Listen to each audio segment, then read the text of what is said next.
stand by. I don't know what that means though. We do. I just told him.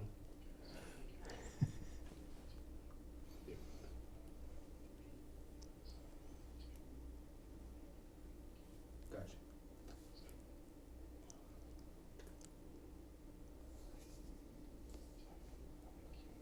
Good evening and welcome to Community Watch. Today we'll be talking about a very important subject and how you can help, and that is the NBRise Memorial Foundation. Stay with us. We'll be right back after this.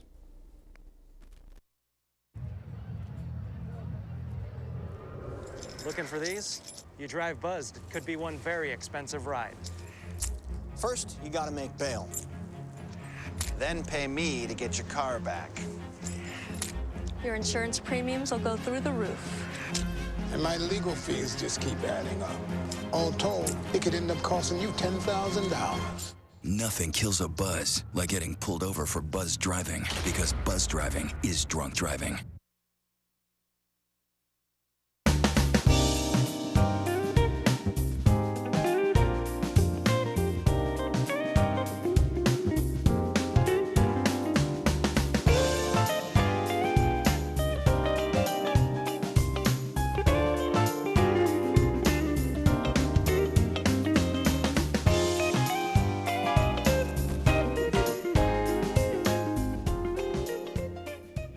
Welcome to Community Watch. Greg, Doc, how you doing? you doing fine, brother, and yourself? Good. It's been a while since I've seen you. Yeah, it hasn't It's been a little while. A little while, yeah. And we did... Well, no, not that long. No, not that long, but it's been a while since we've done a show. Since we did a TV show. Yes. Yeah. Because we did the shows for the election and did quite a few. And We was out in California together. Yeah. Yeah, you know. So now we're back. We're back. Yeah. And we're starting off with a show that's about something pretty important. It is. An icon of Rome and a Memorial Foundation, and it's one of those shows, you know, it's sombering and sobering, but it's a show and it's a cause that I think we have to talk about, and we have to do all that we can to raise awareness, and so yeah. Well, the event is a march for DUIs, or about DUIs, or increased knowledge and awareness. So, crucial subject. Yes. And our guest will join us after this break to tell us more about the event. It's an important show, so please stay with us.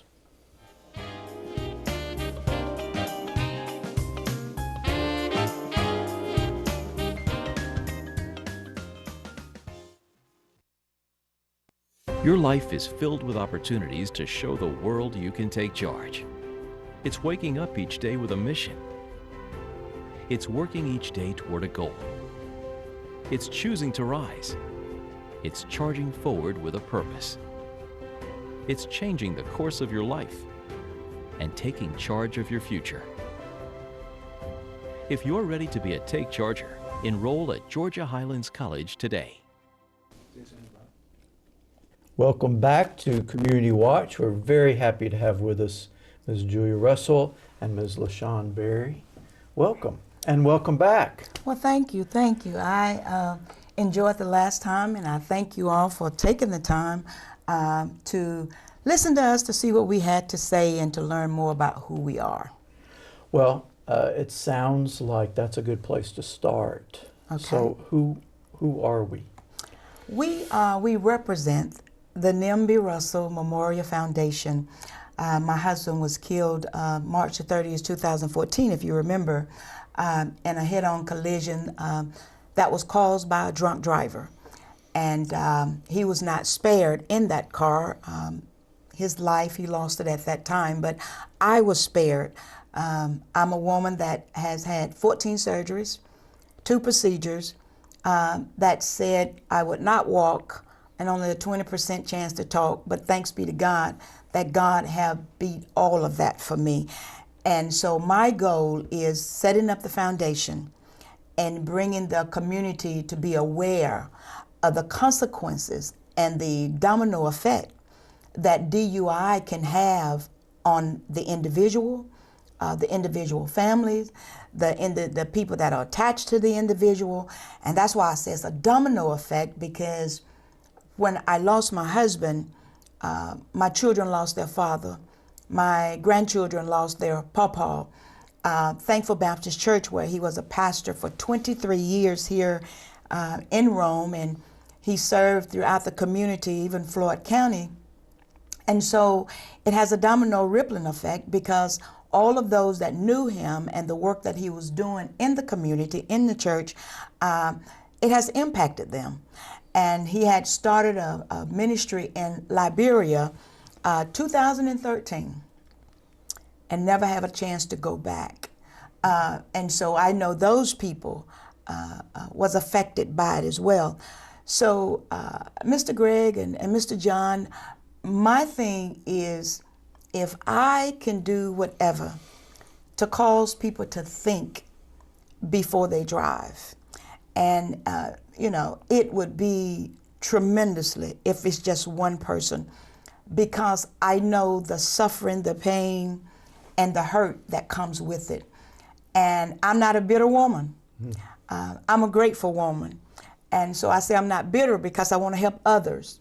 And so if I can just help someone to not have to go through what I have been through and others that was attached to Reverend Russell, my living would not be in vain.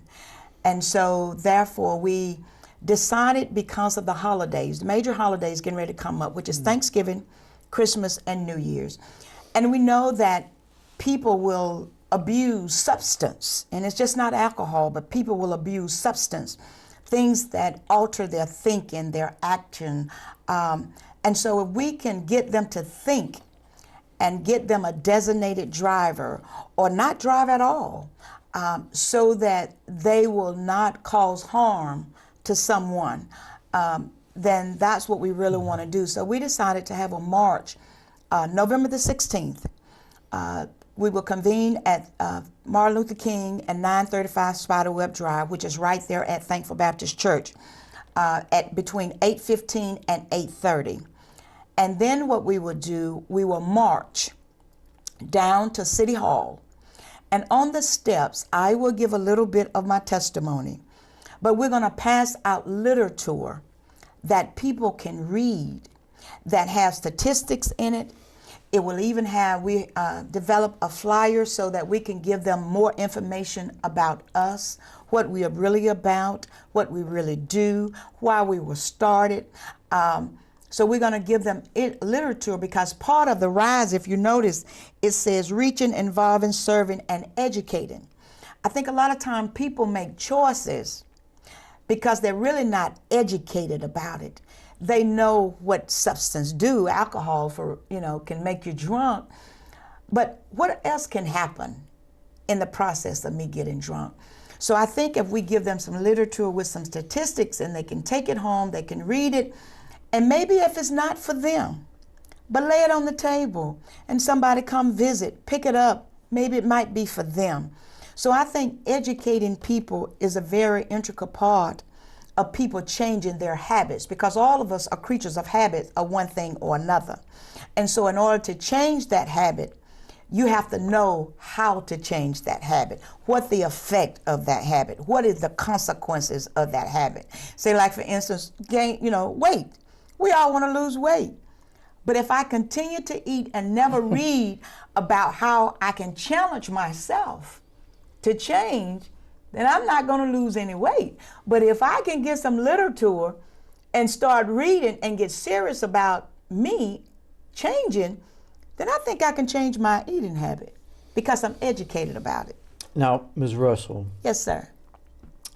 I need to back up a little bit, because you've given out a lot of details. So I need to ask you some questions. Okay. And I'm sure Greg has questions.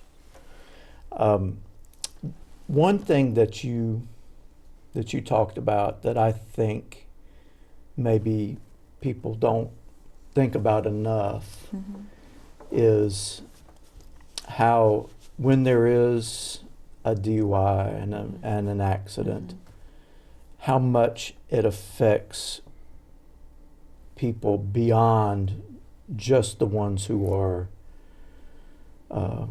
either the person who is the DUI, him or herself, or the person who is hit and hurt or killed. It goes far beyond just those two individuals. Yes, yes, sir. And I don't know if people really think about that. And you mentioned all of the individuals that were affected by Reverend Russell. But I'm guessing that the person that caused the accident had individuals that were affected by Yes, sir. by his or her choices. By her choices. As well. So it really has a much larger impact than people realize. That's why I said it has a rippling effect. I've had the opportunity, now they have what is called a VOD. That's a victim and offender dialogue. I've had an opportunity to go and to sit with this young lady face to face, as close as me and you, Mr. Greg, and talk. And a rippling effect, because not only my husband and those he associated with, but her husband, her children, her grandchildren, her co-workers, her family. So it has a rippling effect on both sides. And so that's why I say if we can educate people, cause them to think before you do it, or if you just gotta have a drink beyond what you can control, but it begin to control you, then you need to be somewhere where you can sit down, go to sleep, take a nap, or do something, or get someone else to drive for you. Because the consequences are there. And let me say this, what I've learned, because I've done some research and some history. When a person now in the state of Georgia get their first offense of drunk driving, it can cost them up to $10,000. Let me tell you why.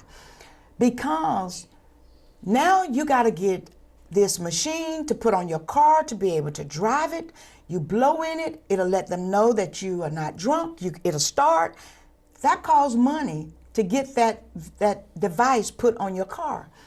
Then you got to pay court costs. Then you got to pay the parole, not parole, but the Probation. The who? Probation. Probation officer. So when you add that up over time, all these things you got to do to just still exist and still go to work. You don't have to have an accident, but look at the consequences of the money you've taken out of your family's pocket. So it's bigger than what we could ever imagine. Now I have to go to church with you on this. The Bible does not talk against drinking, but it talks against a drunkard. And what happens no longer is that person in control, but now you have a substance that is controlling you, and that's why these things happen. So if you want to drink and you got your little buzz on, so be it. You're still cognitive, able to function. But when you go beyond your limit, that's when you become drunk. And that's when people, I believe, have to know their limit. I don't condemn them for alcohol, but I do speak against getting drunk. And that's what happened in my case. This young lady was 3 times over the alcohol limit, on top of seizure medication. Wow. How was she functioning at all? I don't know. And to be honest with you all, I have sympathy for her because she allowed something else to alter and control her. And so we had the VOD. I enjoyed meeting with her. My prayer is when she get out, we can do something together to make an impact and to cause people to think before they actually be under the influence, and get in a car and drive. I know we only have 30 seconds before we take a break. And when we come back, I really would like to talk about historically DUI because it's not new. No. And the number of people that die from DUI-related incidents, or just DUIs themselves, is astronomical. And so something else has to be done. I don't know what that is, but we need to talk about that. But I know we got to take a quick break. We do. Yeah. So please stay with us, and we will be right back after this.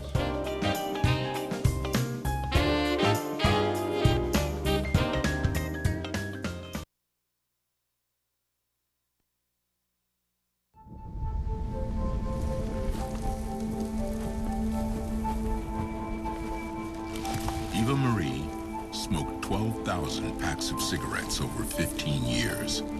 She quit, and now there's a new lung cancer screening that could save her life.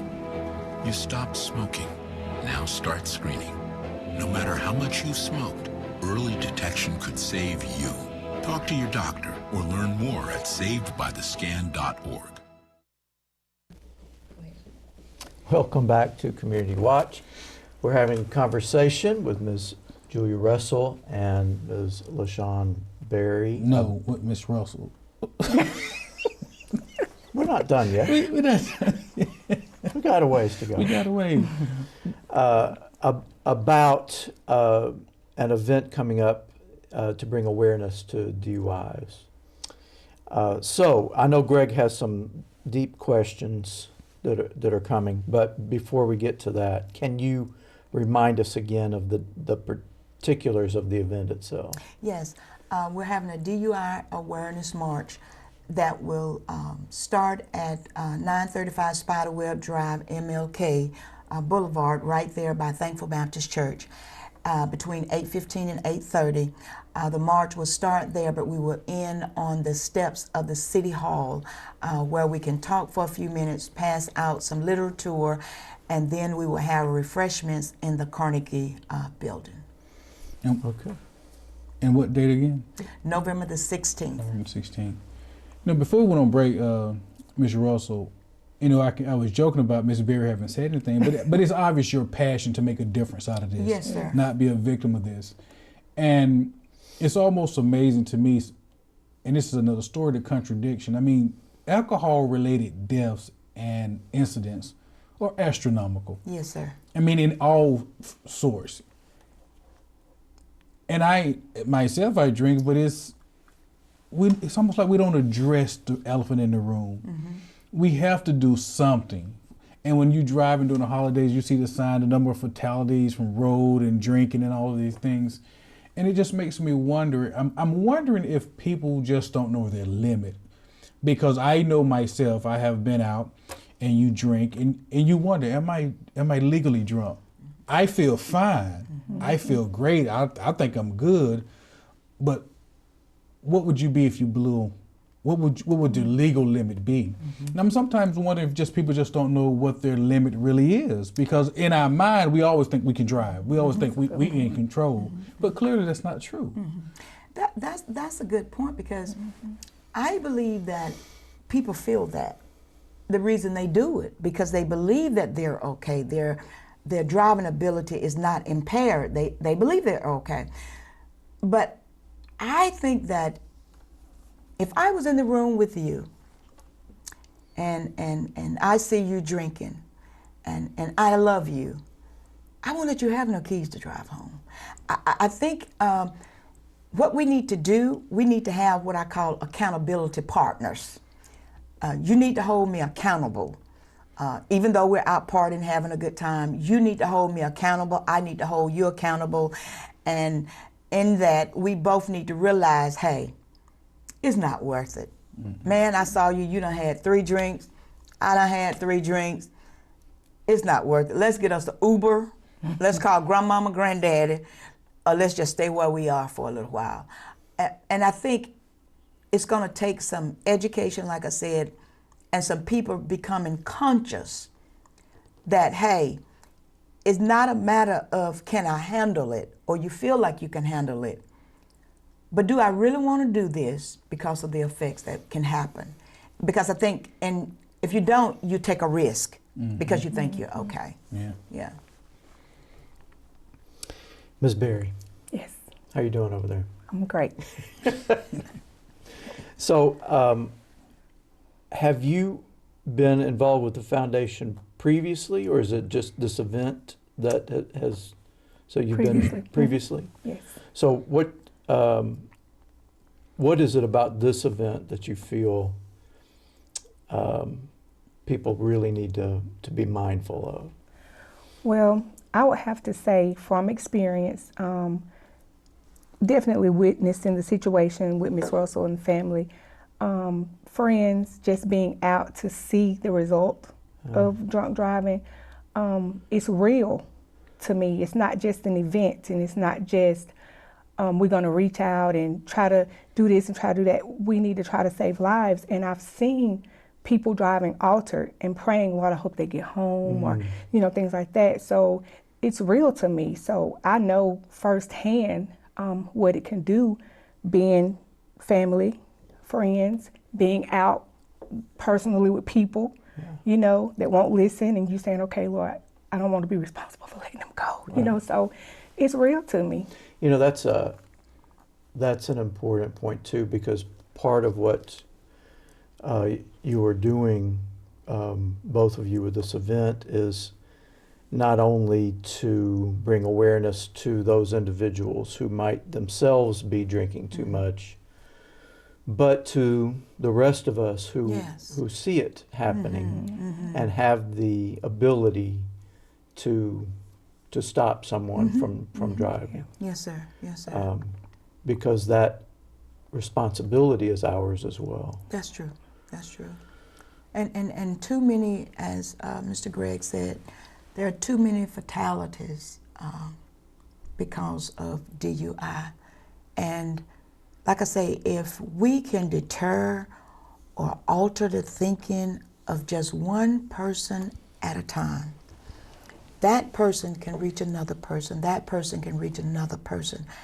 And before we know it, hopefully the fatality count will come down. And even if it's not a fatality, hopefully the jail sentence will come down. And the biggest thing, that people will begin to live a life that is productive instead of living a life that is destructive. Because even if a fatality is not involved and they drink heavily, that's damaging the body. And I know people that drink heavily every day but don't get in a vehicle, but still it's altering their life. And so my thing is, I want people to enjoy life, live as long as they can, and whatever you do, don't damage another person or hurt another person.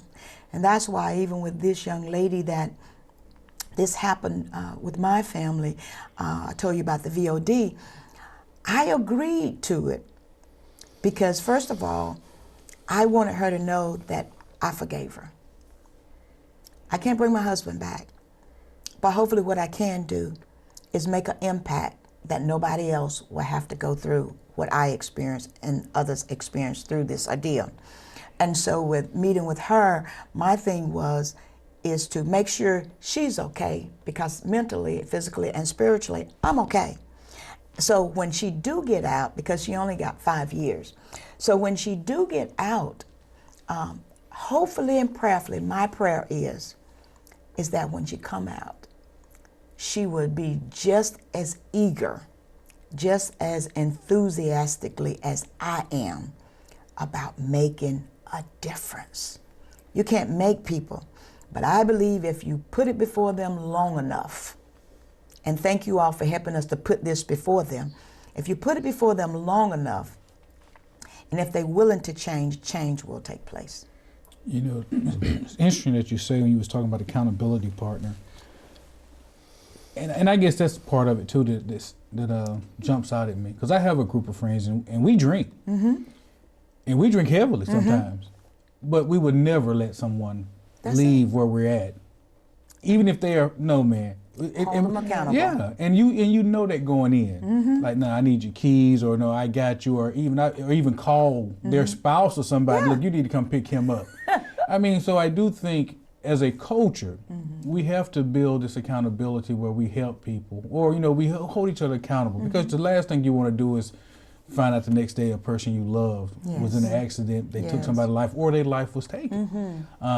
Especially when you're out and having a good time and things of that nature. So I do think that's a piece that we don't talk enough about, is accountability of others, not just the person, that's it, but our family and friends, you know.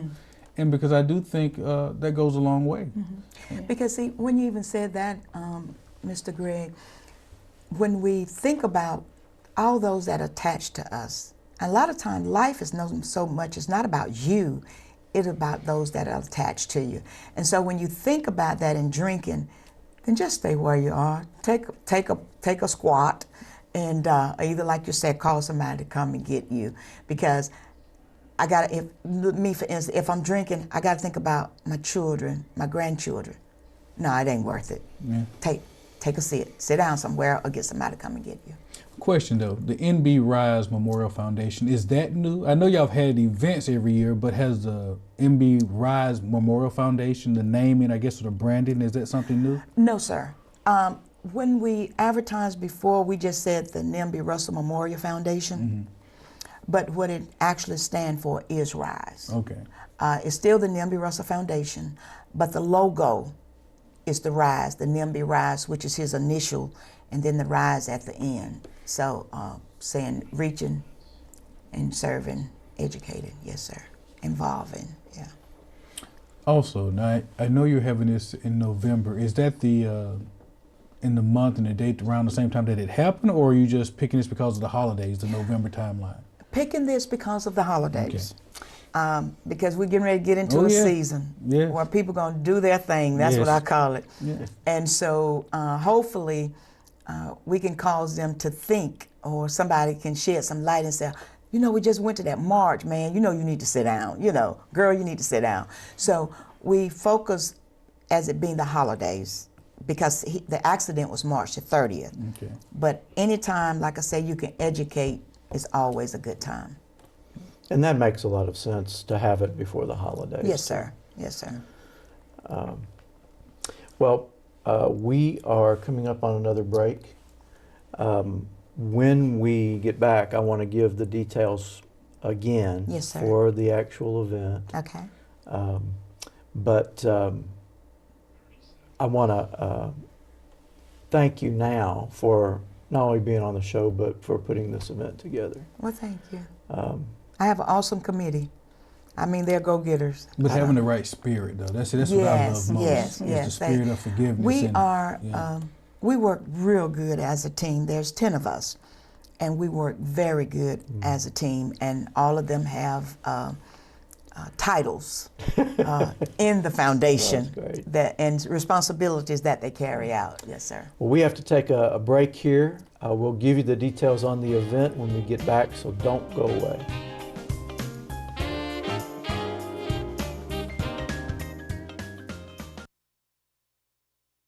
Your life is filled with opportunities to show the world you can take charge.